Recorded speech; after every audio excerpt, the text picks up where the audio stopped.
December 20 AM Jain கல்லூரியில் போத்தீஸ் மற்றும் மின்மினி app நடத்தும் போத்தீஸ் சேலை தின கொண்டாட்டம்.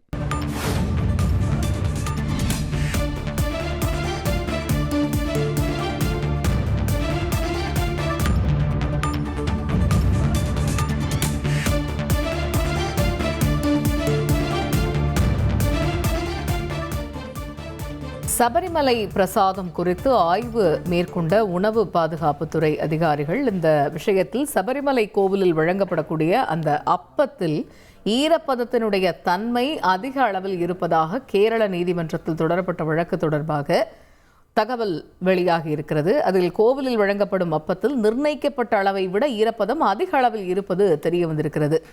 இது குறித்த முழு விவரங்களை அறிவோம். எமது செய்தியாளர் சதீஷ் மணி இணைகிறார். சதீஷ் மணி, வணக்கம்.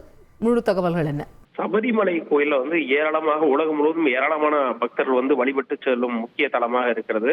இந்த கோயிலில் அரவணை மற்றும் அப்பம் ஆகிய இரண்டுமே பக்தர்களுக்கு பிரசாதமாக கொடுக்கப்பட்டு வருகிறது. இந்த நிலையில இந்த கோயில் வழங்கப்படும் அப்பத்தில் அதனுடைய அந்த ஈரப்பத தன்மை நிர்ணயிக்கப்பட்ட அளவை விட அதிகமாக இருப்பதாக கூறி பொதுநல வழக்கானது கேரள உயர்நீதிமன்றத்துல தாக்கல் செய்யப்பட்டது. இதனை விசாரித்த நீதிமன்றம் இது தொடர்பான ஆய்வுகளை மேற்கொள்ளுமாறு ஏற்கனவே உத்தரவு பிறப்பித்திருந்தது.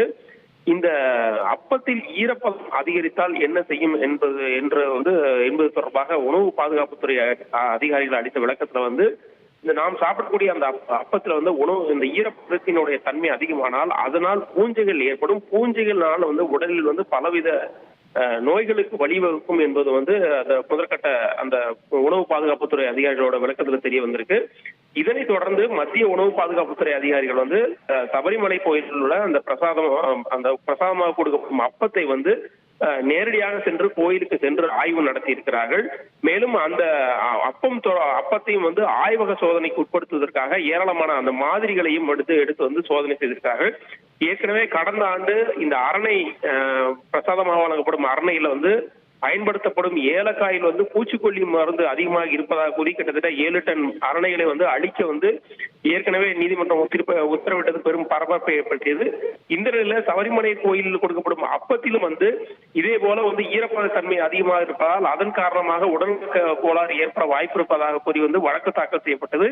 இதனைத் தொடர்ந்து மத்திய உணவு பாதுகாப்புத்துறை அதிகாரிகள் சபரிமலை கோயிலில் சோதனை நடத்தி அந்த கோயிலில் கொடுக்கப்படும் அப்பத்தை ஆய்வக சோதனை செய்வதற்காகவும் எடுத்துக்கிட்டு இருக்கிறார்கள். இந்த முடிவுல தான் அடுத்த கட்டமா இதோட என்ன நடவடிக்கை எடுக்கப்படும் என்பது தெரிய வரும். தகவல்களுக்கு நன்றி சதீஷ். டிசம்பர் 20 AM ஜெயின் கல்லூரியில் போத்தீஸ் மற்றும் மின்மினி ஆப் நடத்தும் போத்தீஸ் சேலை தின கொண்டாட்டம்.